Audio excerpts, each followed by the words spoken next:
Buenas tardes a todos y a todas las personas que vienen a acompañarnos hoy en nuestra quinta clase sobre Oriente Medio. Voy a tener aquí pendiente mi celular donde me están haciendo llegar observaciones técnicas de cómo se va desarrollando el programa, de cómo van saliendo las cosas y el sonido. No es fácil organizar toda esta parafernalia en medio de la cuarentena. Por favor, quedémonos en casa.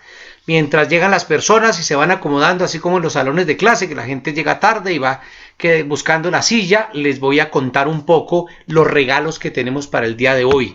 Ya hay gente saludando, buenas tardes a la gente que está llegando ahí, está Juan Esteban, está Dora Londoño, Gonzalo Pérez, Mónica Ospino, Darío Villamizar, querido colega.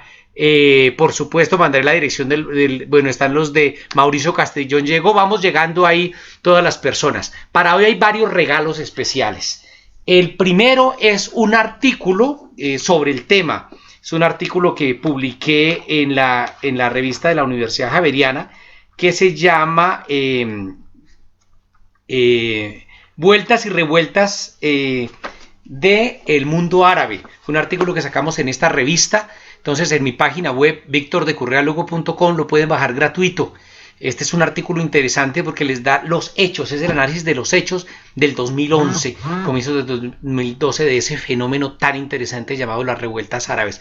Luego sacamos un trabajo que se llama que tiene un problema grande, es que este artículo salió en inglés, pero para los que le dan al inglés es bueno practicar y aprenderlo para cuando vayan a Oriente Medio.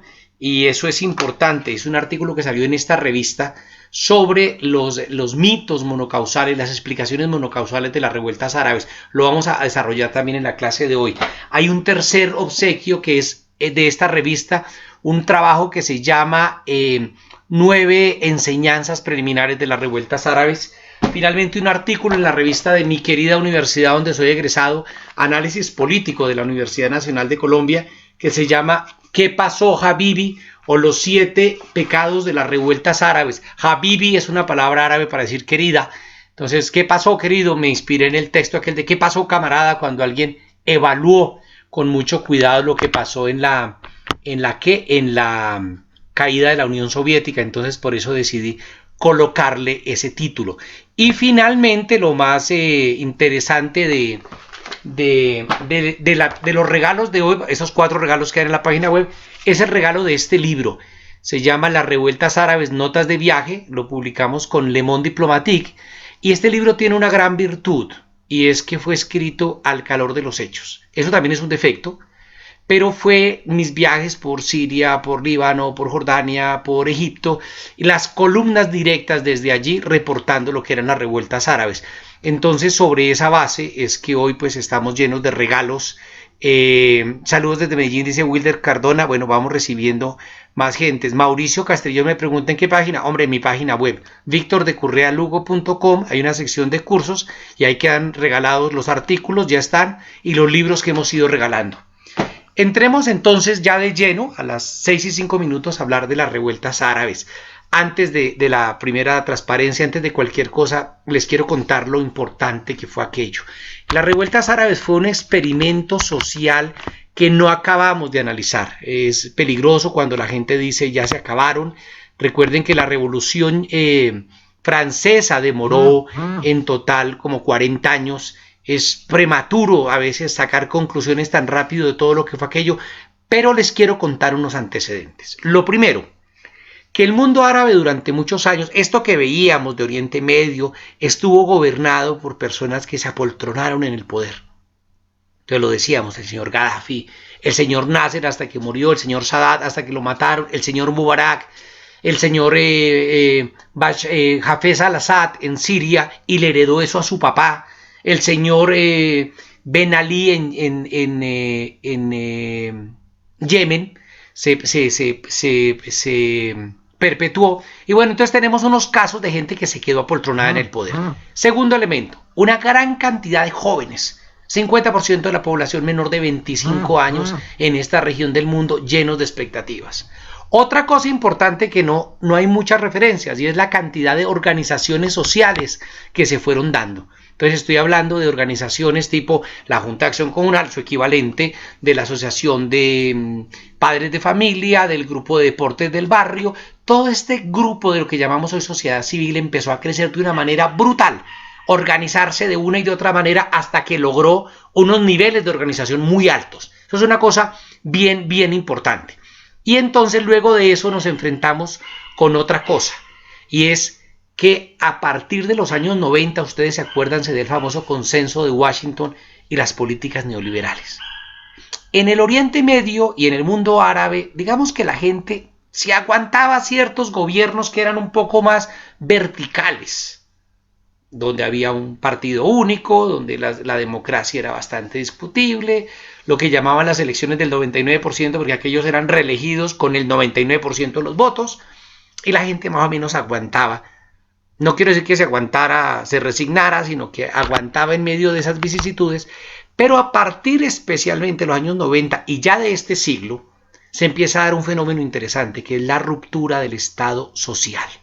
Entonces las subvenciones, los subsidios, esto genera unas crisis muy grandes. Ya se había visto en Egipto, como lo explicaré más adelante, y luego termina en un mar muy grande de problemas, terrible.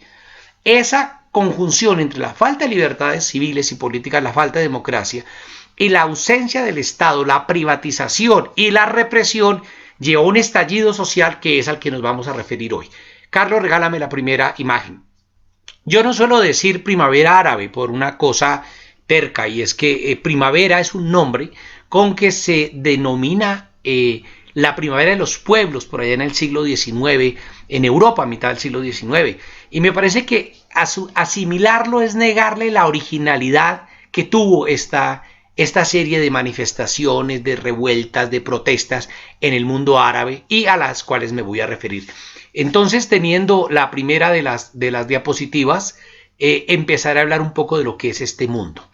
Es un mundo que hay que tener en cuenta la gran necesidad de democracia, la gran demanda de democracia que debería estar haciendo en ese momento el mundo. Pero esa demanda de democracia que era mundial también se expresaba en Oriente Medio. Entonces, esta foto la tomé en las revueltas árabes, esta la tomé en el Cairo en el 2012. Esa bandera es la bandera de Egipto, y lo curioso es la V de Vendetta. Ustedes ven ahí, es decir, tengan en cuenta que no es una marcha más, es una marcha nueva. Y fíjense lo interesante de la cosa.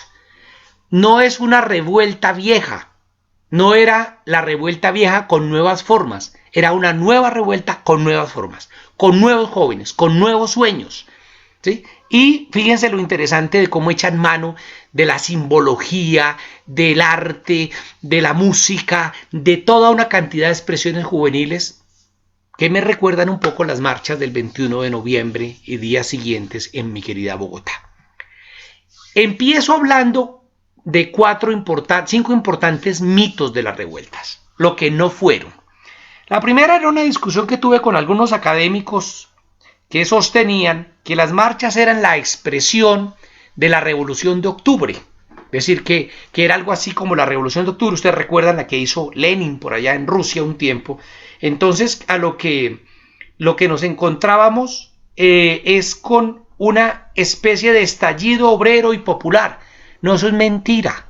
La marcha no era una marcha de izquierdosos ni de comunistas, no. Las marchas árabes, las protestas árabes, había comunistas, como ustedes pueden ver ahí en esa foto que tomé en Egipto, pero no era la única razón, cuidado. Ahí había, lo que menos había era comunistas. Y otra cosa interesante a tener en cuenta, el movimiento obrero, en el caso de Egipto, por ejemplo, era de bolsillo, no había un sindicalismo independiente. De hecho, el sindicalismo independiente se da después de las marchas. Son las marchas las que crea el sindicalismo independiente y no el sindicalismo independiente el que crea las marchas. Un segundo mito es que era una revolución islamista, ¿no? Entonces, los musulmanes se rebotaron, esto es como Al Qaeda. No, absolutamente para nada, lo discutíamos en la clase pasada. Ustedes podían constatar allí, en vivo y en directo, que antes de musulmanes eran ciudadanos. Antes de creyentes eran habitantes de un país, y antes de estar demandando reformas de orden religioso, estaban demandando reformas de orden político y social. De hecho, hubo grandes manifestaciones donde asistía gente de diferentes credos religiosos abrazándose, como el caso de los coptos en Egipto o como el caso de algunas personas cristianas en el Líbano, donde, o de suníes y chiíes que iban juntos a la misma marcha, como el caso de Siria. Entonces no leamos de una manera religiosa ese tipo de protestas. El tercer problema al que nos enfrentamos es la creencia de que era la revolución del Facebook. Entonces todo era virtual. De hecho, alguien me decía que eso si era una protesta posmoderna. Yo le decía, hombre, no nos digamos mentiras.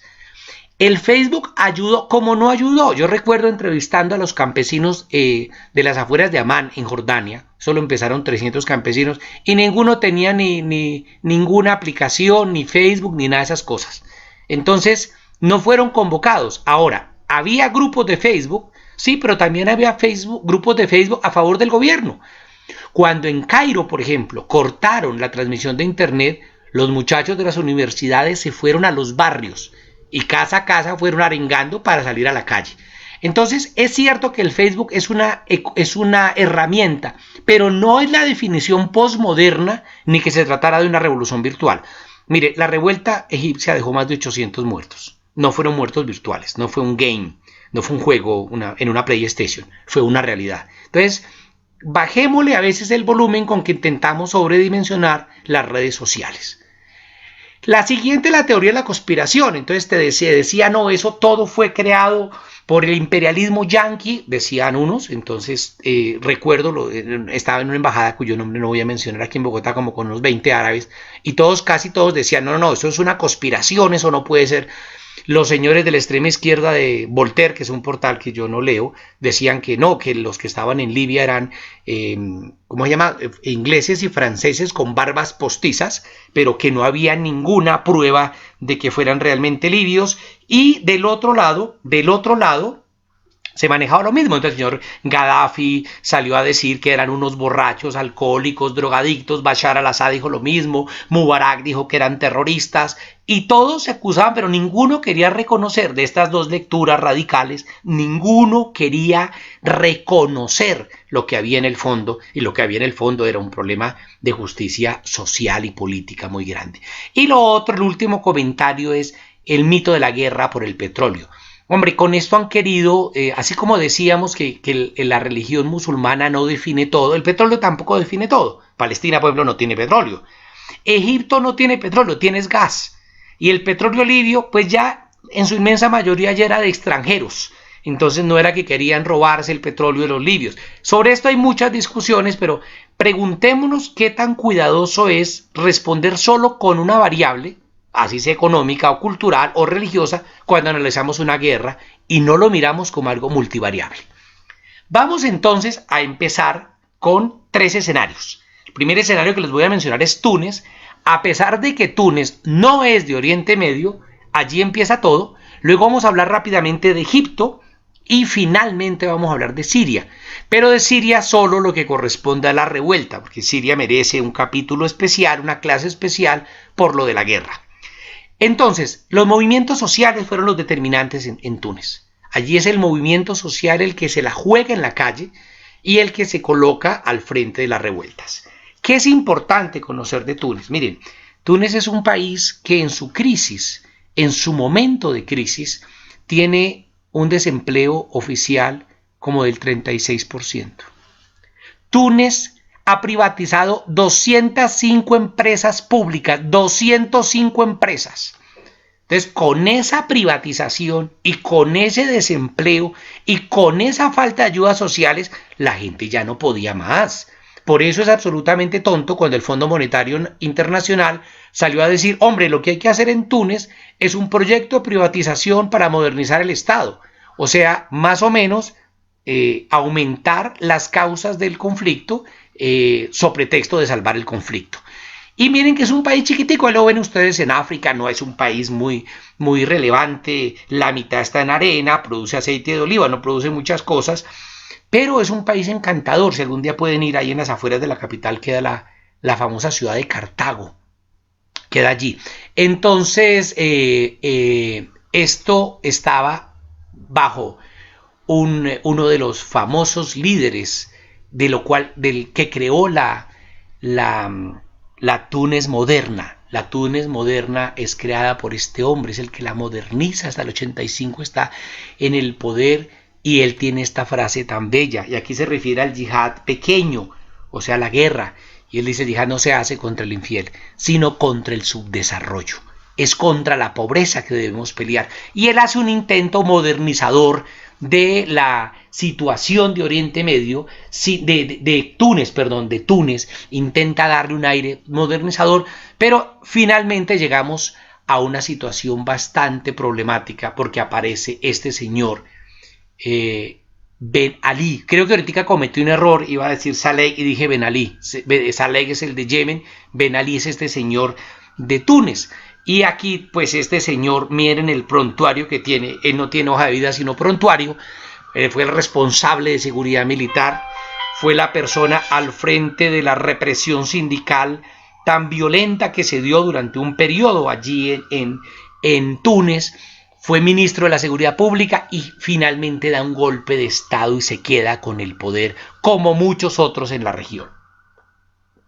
Es elegido con el 99% de las votos, por eso les decía yo a ustedes que eso es los gobiernos del 99, se llaman así, y luego es reelegido. Pero claro, cuando es candidato único, tiene toda la corrupción, toda la maquinaria y no hay más con quién pelear, pues claro que es reelegido, aunque vote por él solo el 10% de la población, como pasó alguna vez por Mubarak.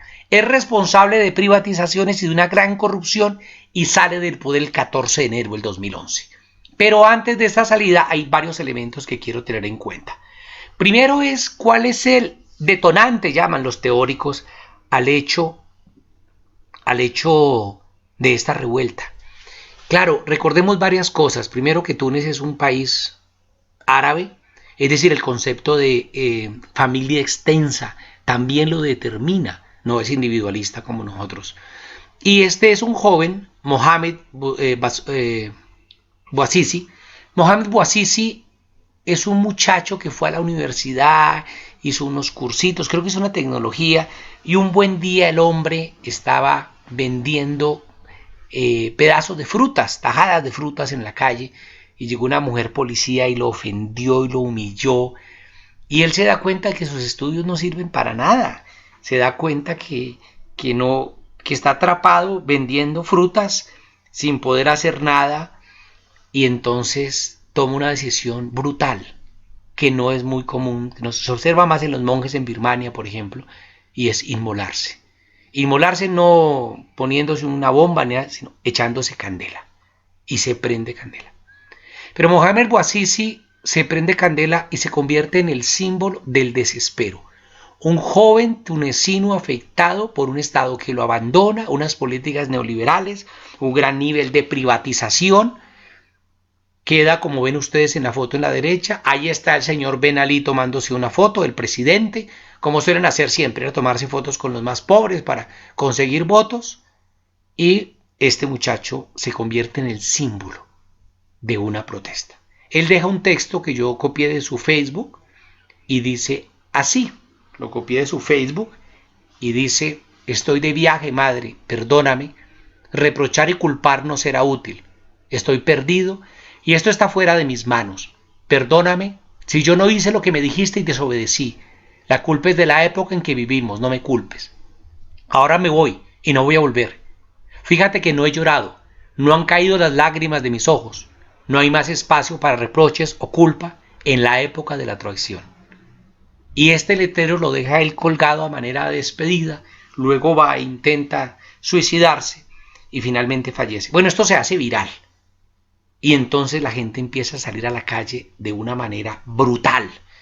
Y manifestaciones y manifestaciones. ¿Y qué hace el señor Ben Ali? Pues lo que todo político, y esto es exactamente el mismo molde que utiliza Mubarak en Egipto, que utiliza Gaddafi en Libia, que utiliza Saleh en Yemen, que utiliza Bashar al-Assad en Siria, que es prometer empleos. Entonces se promete 300.000 empleos.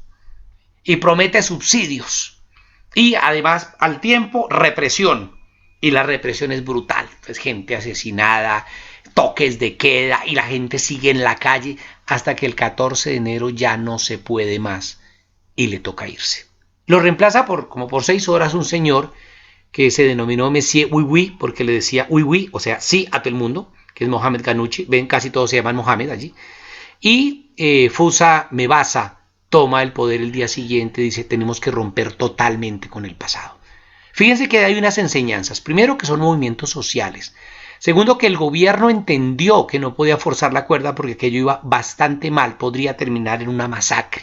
Que las promesas de reforma no sirvieron para nada y que la gente no aguantó más ante la represión y las políticas neoliberales.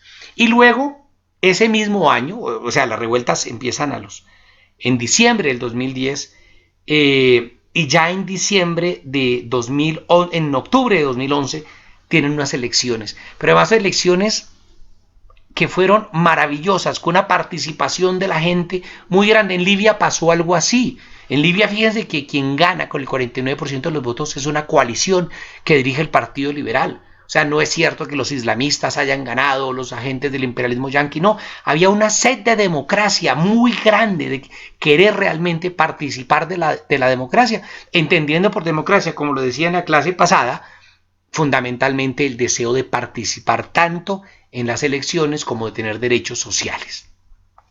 Aquí hay algunas fotos que tomé allí en las marchas de Túnez, donde hay una gran alegría. La foto que observan ustedes del señor que está en la pancarta es un sindicalista que fue asesinado. Se dieron algunos asesinatos, hubo un intento de desembarco del extremismo, de gente como cercana al Estado Islámico, y fracasó. Alguna gente dice que el movimiento social lo trancó, otra gente dice que el que sean musulmanes donde el sufismo tiene mucho peso, optaron por una salida, digamos, más pacífica que una salida violenta, y digamos que eso le quitó fuerza terriblemente a la idea de radicalizar la protesta. Sin embargo, yo entrevisté a los 2 años de la protesta a el ministro de Asuntos Sociales de Túnez, que ahí ustedes lo ven, le tomé esa foto. Y el ministro me decía lo siguiente, me decía, el Fondo Monetario Internacional no nos presta plata. La banca internacional, pensamos en Qatar, hemos tocado la puerta de Arabia Saudita a ver quién nos presta, nadie nos presta plata. Y el Fondo Monetario Internacional nos presta plata, pero con unas condiciones, y es que la única manera es de que nos den plata es si reformamos la pensión, los subsidios, privatizamos la salud y privatizamos la educación. Entonces él me decía con lágrimas en los ojos, nos va a tocar renunciar a las banderas de la revuelta para salvar la revuelta. Una cosa que es absolutamente infame. Con esto entonces pasamos, Carlos, regálame la imagen completa, por favor. Pasamos entonces a hacernos una pequeña reflexión de dónde estamos. Hay un contexto de movilización social muy grande, hay un contexto de frustraciones por la falta de cumplimiento de esa promesa de modernidad que no se logra concretar. Entonces ahí viene un debate, si es que lo que falló fue la democracia o lo que falló fue un remedio de democracia. Y eso hay que entenderlo bien. Una cosa es la democracia, como la podamos entender, y otra cosa es esa farsa. La pregunta es si pudiéramos condenar entonces los graves errores de la falta de democracia, del partido único, de la corrupción, de la compra de votos, y decir, ha fracasado la democracia. Yo creo que ese debate es complejo. Y es curioso, fíjense que en esa situación la gente retrocede, lo decíamos, se atrinchera en la tribu, como lo hemos visto en Somalia, se atrinchera en lo religioso, como lo veremos en Egipto, pero en este caso no, se atrincheraron en una gran movilización social y es lo que le permite avanzar a Túnez hacia una nueva propuesta. La situación ahora de Túnez es materia de otro debate, pero quería mostrarles cómo se da ese comienzo de las revueltas árabes en un país pequeñito. Eso, digamos que es anecdótico, pasó algo en Túnez, es como en política internacional cuando pasa algo en un pueblito muy pequeño, digamos en Ghana, digamos en Haití, eso no, pero cuando esto toca a un gigante ya la cosa se complica. Carlos, sigamos con la siguiente imagen, por favor, y ahora vamos a saltar al siguiente país que dicen algunos se contagia, ¿no? Se contamina con la revuelta árabe y es precisamente la gran cabeza de África, el único país africano que hace parte de lo que entendemos por Oriente Medio, que es Egipto. Entonces vamos con las siguientes imágenes de Egipto.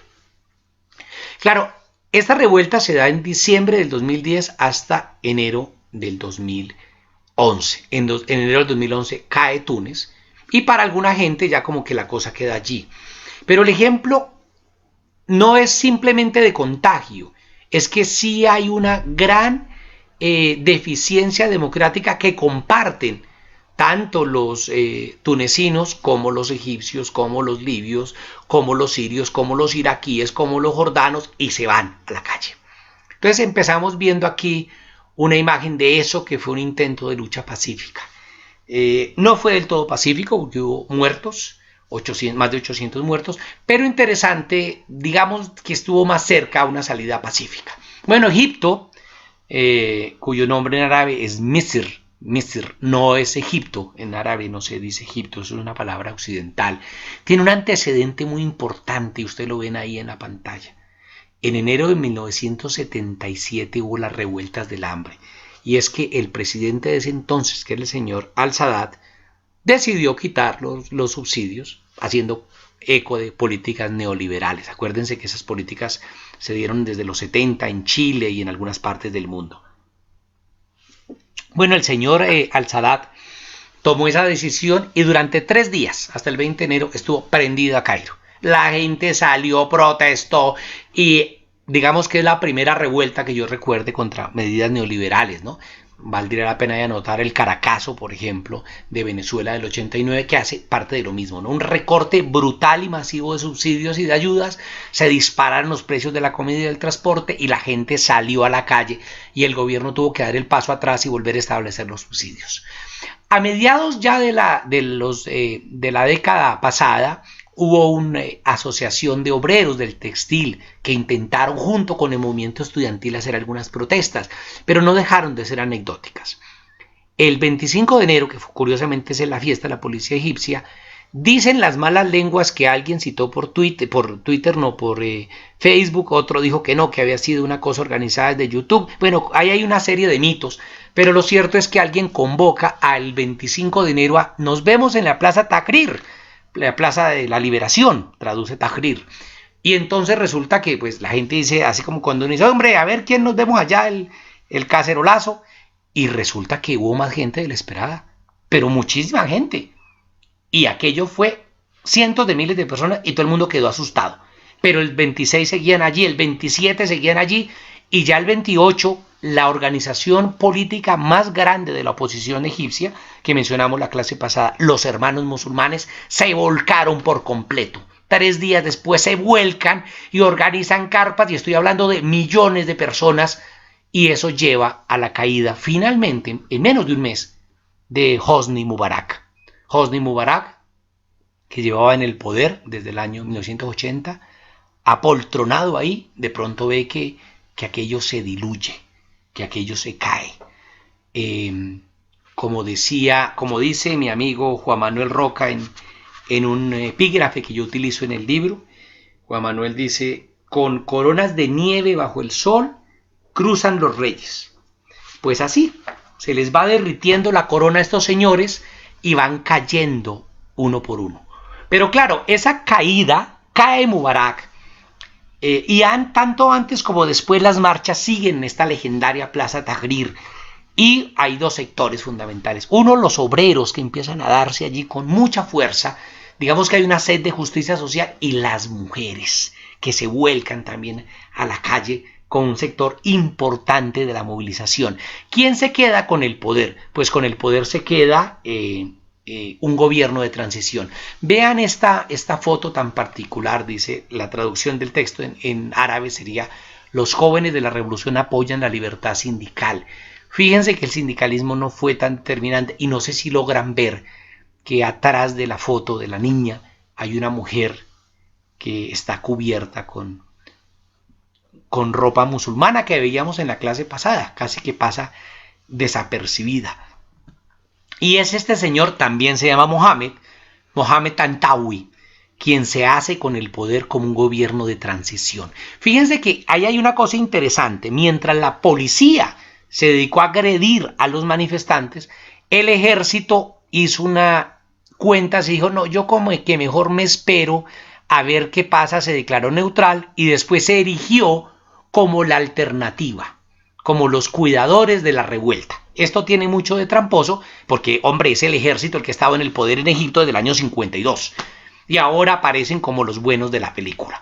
El señor Nasser, el señor Al-Sadat, el señor Mubarak eran militares. Y aquí viene un dato importante sobre el poder militar.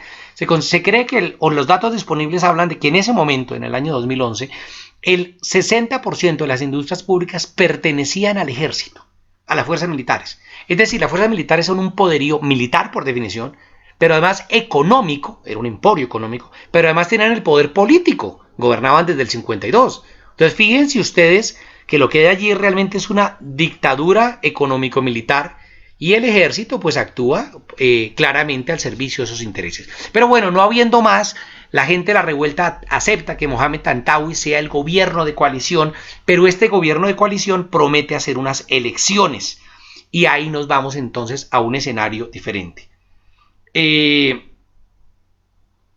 Entonces aquí vemos una diapositiva que les comenté en la clase pasada. I want to see another president before I die. Yo quiero ver un presidente diferente antes de morirme.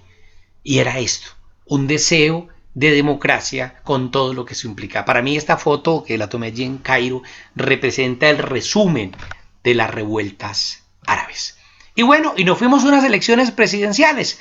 Entonces hay unas elecciones, primero se presentan 23 candidatos y esto que voy a decir para mí siempre es increíble y es que, lo decíamos también en la clase pasada, los faraones no fueron elegidos, los pachá del siglo XIX tampoco fueron elegidos, los militares del siglo XX tampoco fueron elegidos y nos encontramos con que después de más de 5.000 años de historia, por primera vez se dan unas elecciones que se puedan llamar democráticas. Entonces en la parrilla de salida había 23 candidatos y de los 23 descartan algunos porque no cumplían los requisitos, finalmente se van a una primera vuelta y quedan dos señores.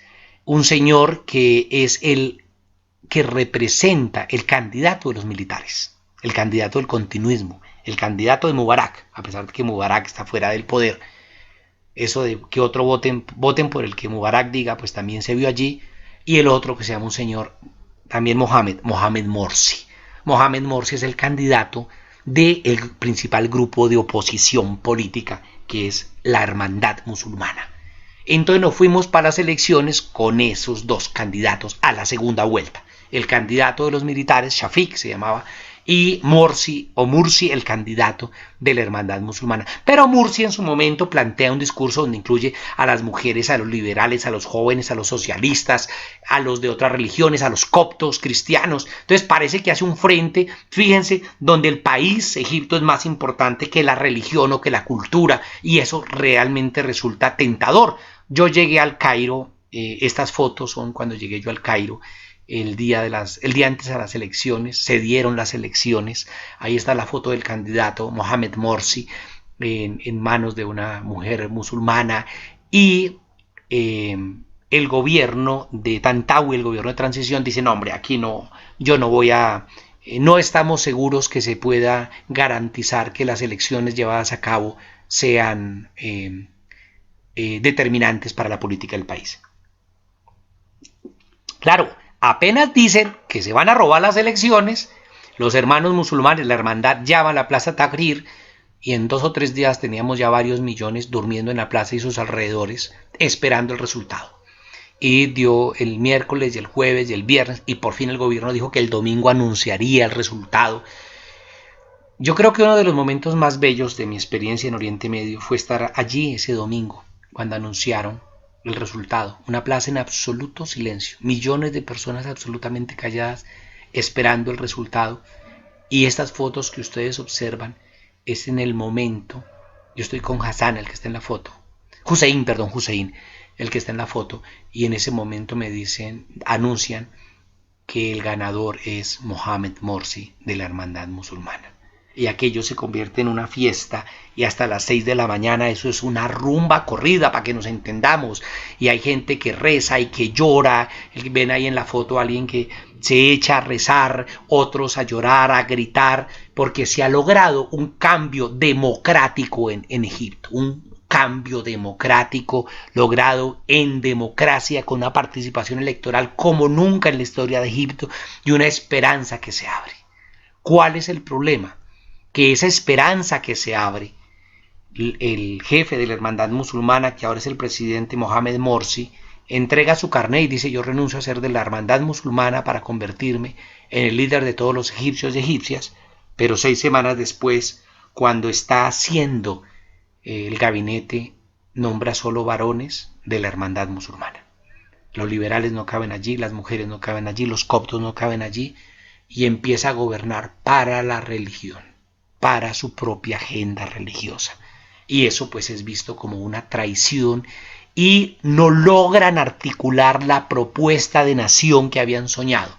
A esto se suma, hay que decirlo en honor a la verdad, que los militares le hicieron todos los saboteos que pudieron, pero Morsi se enredó en la gestión, porque ese es un problema que tienen los movimientos populares, y es que no saben gestionar muchas de las veces, no siempre, pero muchas veces, y esa incapacidad de gestión termina por producir finalmente una serie de marchas en su contra. ¿Y quién aprovecha estas marchas? Los militares. Los militares colocan a Morsi entonces como el gran fracaso. Y miren, salen mostrando fotos de quién, de un ministro de defensa que le ha dado un golpe y que se ha hecho con el poder. De hecho, Morsi llamó al Sisi, el general al-Sisi, a su lado para hacerlo más cercano y terminó dándole un golpe. Más o menos como lo que le pasó a Allende cuando llamó al general Pinochet por allá en Chile del 73, venga, ayúdeme, y lo acerco para hacerlo cerca de mi lado, y al final terminó dándole un golpe. Y se plantea entonces toda una serie de marchas en julio del 2013.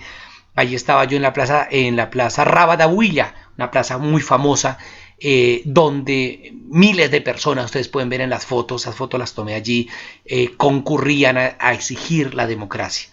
A los pocos días hubo una masacre allí, donde la gente que pedía democracia fue avaliada y miles fueron asesinados sin que se sepa exactamente qué pasó. Hay 3 fuerzas políticas que definen el contexto de ese momento. Por un lado están los militares, y fíjense en este afiche, el que ven con el militar que carga el niño en sus brazos es el discurso de somos los héroes de la patria. Y el afiche que está ahí recoge a Nasser, que es el que está de corbata de civil. Más pequeñito está el señor al-Assad, Anwar al-Assad, y de frente el señor al-Sisi. Pero fíjense una cosa tan curiosa, no aparece el señor Mubarak. Entonces mediáticamente nos venden un ejército del que se elimina Mubarak como símbolo de todo lo malo, pero se logra reconvertir como la salvación de Egipto. La situación de derechos humanos es brutal y se quedan con el poder. Hay un esquema, hay un pequeño reverdecer del nacionalismo a través de Gamal, del símbolo de Nasser. Esta foto la tomé también allí en Cairo, pero este símbolo no logró trascender. Una segunda fuerza a mencionar dentro de esas 3 es la hermandad musulmana, que no logra entender el Egipto nacional, que no logra entender el Egipto pluricultural y tribal, que no logra entender un Egipto plurireligioso. Y a partir de ahí pues fracasa en su intentona democrática. Y creo, estas son otras fotos de allí, de las marchas, de las manifestaciones, cuando la gente decía me siento orgulloso de ser egipcio, y pedían pan y libertad, pero finalmente libertad no dan los militares, y los hermanos musulmanes fueron incapaces de garantizar el pan, la política social adecuada. Y finalmente vemos esta contradicción. Estas 2 fotos son de Sisi, esta CC corresponde a las iniciales con que se nombraba al presidente, al militar que se dice con la presidencia, que es al-Sisi. Manchas desde sí, estamos con usted y le agradecemos en nombre del pueblo de Egipto, y gente que rechazaba al Sisi. Esta división de la sociedad la pueden ver en una película excelente que se llama Crash, donde pueden recoger buena parte de ese debate. Yo he visto sociedades polarizadas, esta fue brutalmente polarizada. Después la vi en la egipcia, la colombiana y por supuesto las sociedades venezolanas. ¿Qué nos enseña Egipto? Y con esto vamos terminando este pedacito, solo este pedacito para luego saltar a un último bloque, y es el poder de la movilización social, que es fundamental, del actor social al actor político y el poder de elegir. Estas son las grandes tres enseñanzas. Fíjense que en la caricatura está removiendo la autocracia y no sabemos si viene la democracia de manos de los sectores liberales, demócratas, o viene la teocracia de manos de los hermanos musulmanes. Las tres grandes enseñanzas son esas: cómo se pasa del el poder de la movilización social, que logró transformar el cambio del actor social a un actor político, y el poder de elegir. Esas tres cosas, y con eso vamos a hacer un pequeño análisis. ¿Qué podemos concluir de la enseñanza egipcia? Primero, que ya no estamos ante una situación en la cual desaparezcan realmente las contradicciones. Por eso la palabra revolución allí se refería a la revuelta del 25 de enero del 2011, pero no se refería exactamente a una revolución. Allí no hubo un proceso revolucionario, transformador como tal. No era una primavera, por eso yo prefiero utilizar la palabra revuelta, porque es una revuelta la que se da, y el resultado final es que gracias al miedo, porque esto jugó un papel muy importante, los egipcios dijeron: hombre, definitivamente como que nos quedamos con los militares y no le jugamos a otra cosa. Aquello fue devastador, la situación de derechos humanos era terrible, los informes de las organizaciones serias, lo que uno observaba en la calle era brutal, el tipo de represiones que se daban, y el comercio, que es el del turismo, se vio seriamente afectado. Entonces, con esto pasamos a ver el tercer momento de hoy, que es el momento de Siria. Ya dijimos, Siria es de una gran complejidad porque además después produce una guerra, pero hoy vamos a referirnos solo a ese tercer elemento. Mencionábamos ya el elemento de Túnez, las movilizaciones sociales. Carlos, preparamos la próxima, por favor, y la vamos proyectando. En segundo lugar, mostrábamos en Egipto, que es el caso de una revuelta más o menos pacífica que termina en un golpe militar brutal en el 2013. Yo llegué a los 2 días del golpe militar y pude observar toda la represión que se dio. Por ejemplo, las marchas políticas, las que hacía la oposición, eran machacadas de una manera con helicóptero, con gases, con disparos, pero las marchas a favor del gobierno pues eran acompañadas con comparsas y con bandas militares y con toda la parafernalia de un apoyo estatal. Es decir, allí no era la democracia. Y en el caso de Siria, que es este tercer ejemplo, las revueltas árabes, ahí en el libro ustedes pueden ver ejemplos sobre lo que pasó en Jordania, lo que pasó en Yemen, lo que pasó en Líbano, que digamos no podemos ver en toda su magnitud, porque se nos va un mes hablando sobre las revueltas árabes. Es esto, el paso de la lucha pacífica a la lucha armada. Ahí ven ustedes el mapa de Siria y algunas de las ciudades más relevantes. Ya mencionábamos Palmira, Alepo, Idlib, Damasco, por supuesto, que es la capital, como ciudades relevantes. Entonces resulta que allí en este mapa pueden ver ustedes que hay una comunidad fundamentalmente suní, unos alawíes que son el pedacito amarillo, sobre todo cerca del Mediterráneo, unos sectores cristianos y drusos regados en el mapa. En el norte están fundamentalmente los kurdos, pero realmente la ciudad de Kamisló, luego vemos el caso de los kurdos, que es apasionante en una clase. Y hay una ciudad chiquitica que ustedes ven abajo, chiquitica, pegada a Palestina, ahí donde dice West Bank, que se llama Dara. Dara es una ciudad donde empieza la revuelta. Entonces fíjense que estamos más o menos a mediados de febrero. Ya ha caído el gobierno de Ben Ali en Túnez, ha caído el gobierno de Mubarak en Egipto, y entonces el jefe del gobierno sirio, que es Bashar al-Assad, él dice, hombre, es curioso porque él dice, yo no soy Líbano, dice, no soy Libia, esto no es Libia, bueno, lo voy a contar al derecho. Cuando cae el gobierno de Túnez, Mubarak dice, Egipto no es Túnez, y luego cayó Egipto, perdón. El señor Gaddafi dijo algo parecido. Dijo, pues Libia no es ni Túnez ni Egipto, y también cayó. Y el señor de Siria dijo exactamente lo mismo. Dijo, esto no es ni Túnez, ni Libia, ni Egipto, y empezó con una serie de medidas de prevención muy represivas. Cuando eso, ya había grupos, recuerdo, en febrero citando a marchas, pero eso, nadie fue a las tales marchas. Y en esa ciudad chiquitita, chiquitita que ustedes ven ahí, que se llama Dara, cuya foto voy a mostrar ahora a continuación, en esta ciudad que ustedes ven ahí, se da una protesta. Esa protesta, alguien me decía que esa foto parecía una calle del 20 de julio en Bogotá, yo diría que sí, al final somos seres humanos.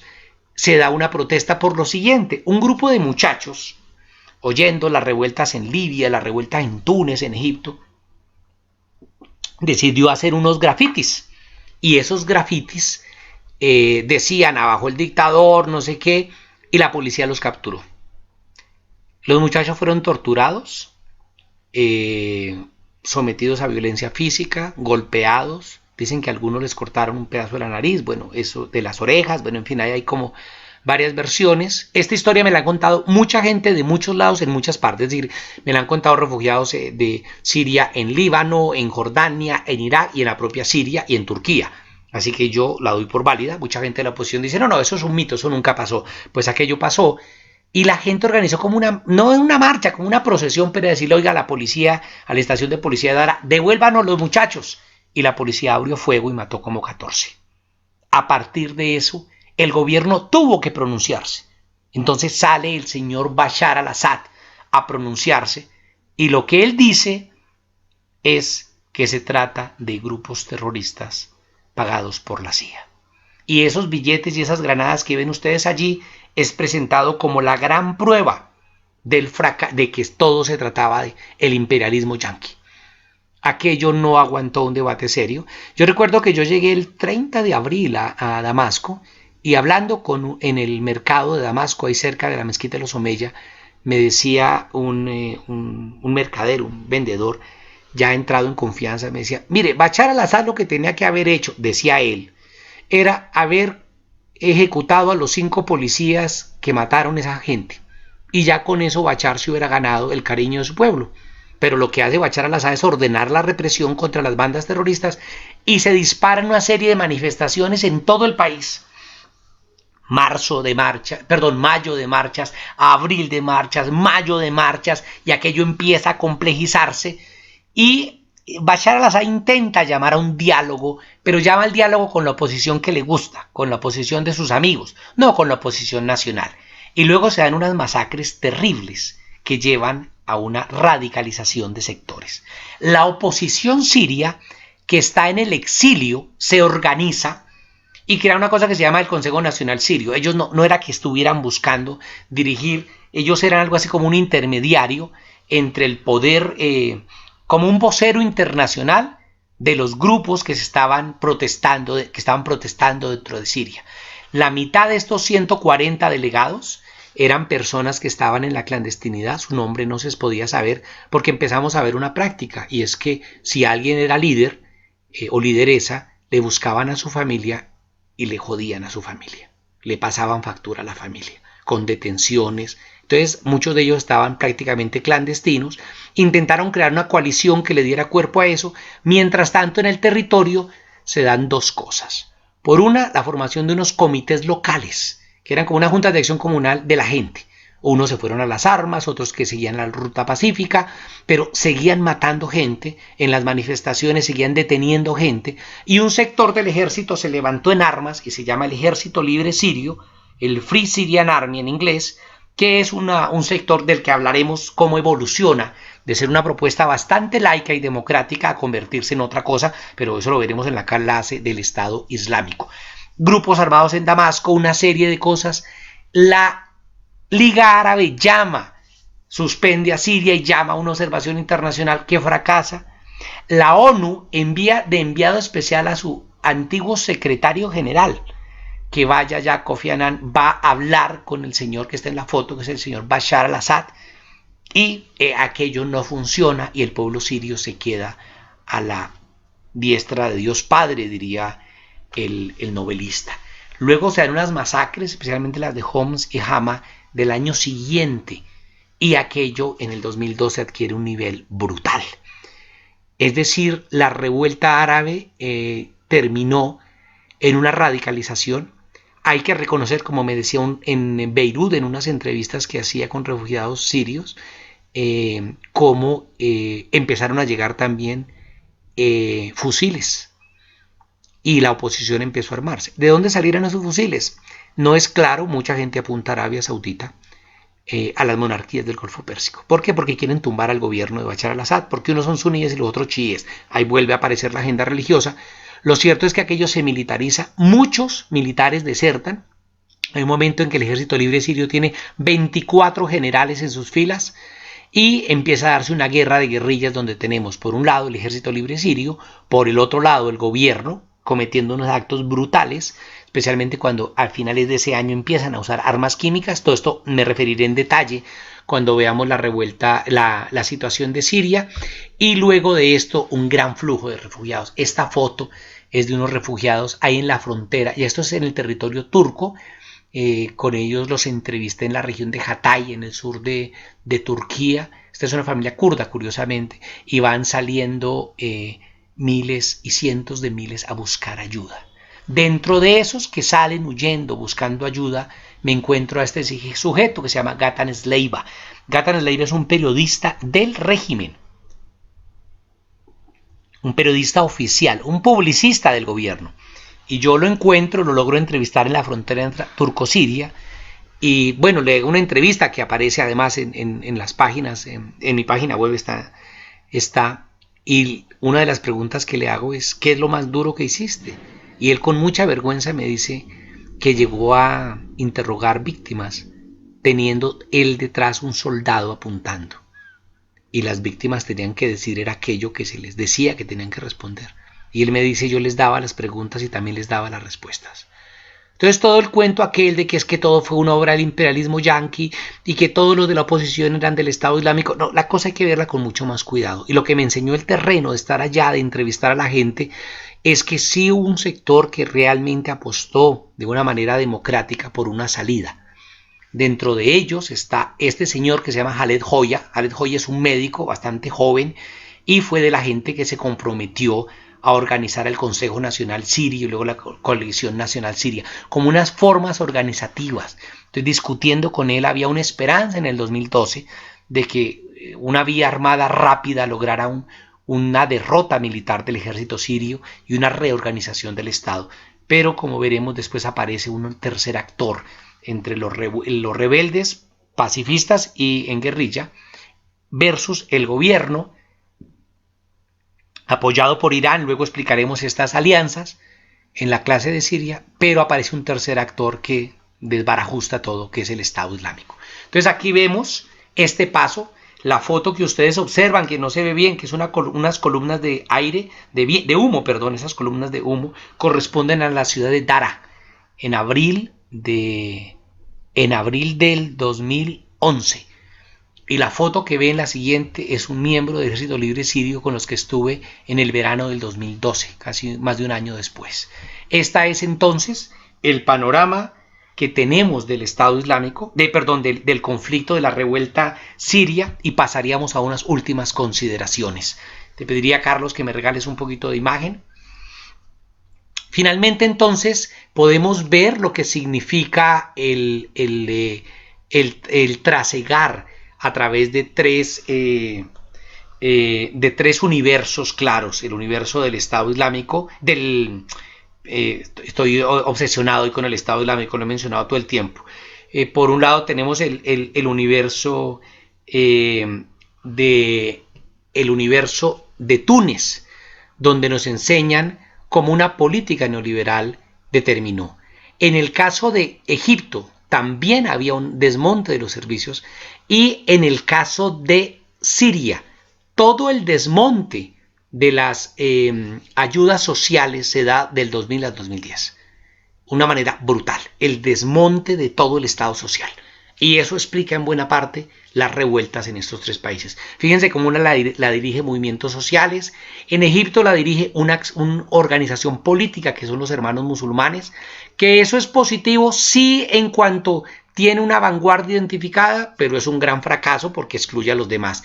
Y en tercero termina organizada yéndose de la lucha armada con graves problemas. Vamos a ver entonces, Carlos, regálame por favor, la última son solamente 4 diapositivas, 4 de la presentación de PowerPoint para adentrarnos en las conclusiones que queremos plantear de la clase de hoy, de este debate sobre las revueltas árabes.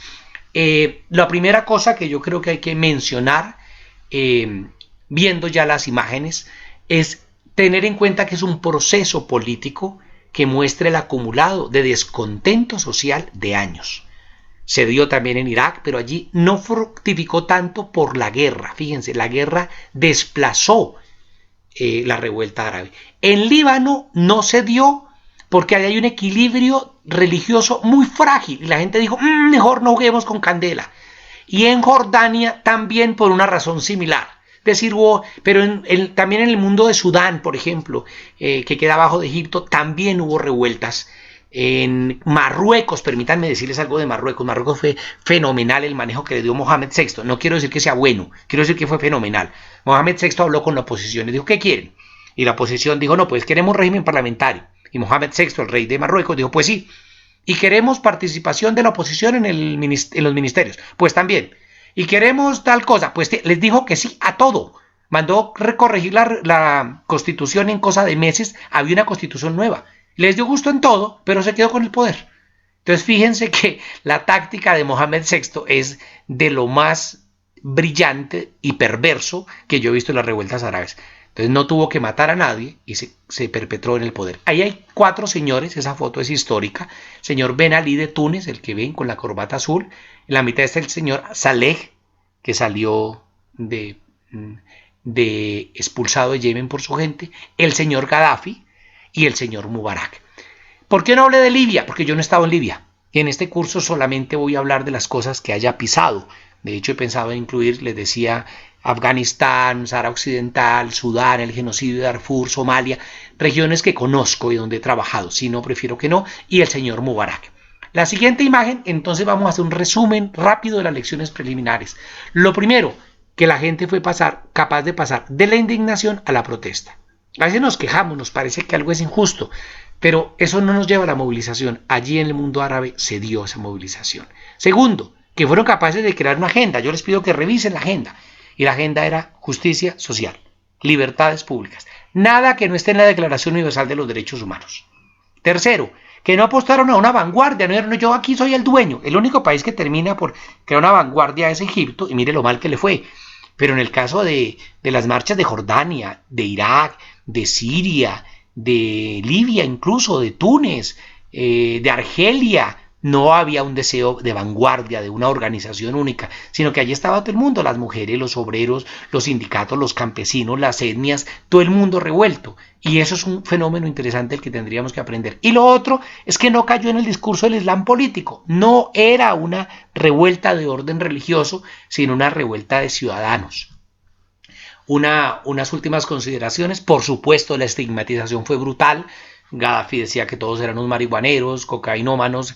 Del otro lado decían que todo era obra de Al Qaeda. Fíjense que el gran perdedor es Al Qaeda, porque las revueltas árabes mostraron una cara prodemocrática en el área que termina precisamente por desplazar ese afán democrático, desplaza el radicalismo de Daesh y de Al Qaeda. Daesh no existía en ese entonces, pero Al Qaeda sí. Y el paso del Facebook al fusil. Es decir, allí no hay un debate entre pacifismo y lucha armada. No. Si los árabes tienen que hacer algo por las buenas, lo hacen por las buenas. Si lo tienen que hacer por las malas, lo hacen por las malas. Pero no hay esa condena a la lucha armada que, digamos, como fase en Colombia podría ser, o en América Latina podría ser criticable. En Siria tiene otras connotaciones. Con esto yo no estoy no estoy hablando a favor o en contra de la lucha armada. Estoy diciendo que ese se ve como un mecanismo más dentro de las posibilidades que tiene una sociedad, ¿no? De lo social a lo político, claro, no se trata solamente de crear una imagen social y un proyecto social, sino hay que dar el paso a la política. ¿Cómo se da? Pues ese es parte del debate de la construcción de estas revueltas. Y lo otro es el gran fracaso de la teoría de la conspiración a la que tanta leña se le echó. Con esto terminamos. Ahora regálame, esta es la última imagen. Regálame por favor, Carlos, la siguiente imagen. Y entonces, la siguiente imagen, no, perdón, la cámara plena, para poderles ir contando entonces ya algunas conclusiones. La primera cosa que yo creo que debemos concluir es que hay un proyecto de un intento colectivo, multiagenda, que confluye en la reivindicación de las libertades civiles y políticas y de la justicia social, que viene de muchos sectores. Viene de la gente del sector sindical, pero viene de las tribus, por ejemplo, que las tribus en Libia jugaron un papel importante. Viene de sectores religiosos suníes y chiíes, como el caso de Siria. Viene de grupos de alianzas, como en el caso de Yemen. Viene de sectores juveniles, esto es bien importante, en el caso de Egipto y en el caso de Jordania. Y se plantean allí como alternativas de la búsqueda de un proyecto democrático. Esas revueltas están ahí. ¿Cuándo vamos a saber el resultado? Yo creo que pasarán algunos años y es posible que esto vuelva a aparecer.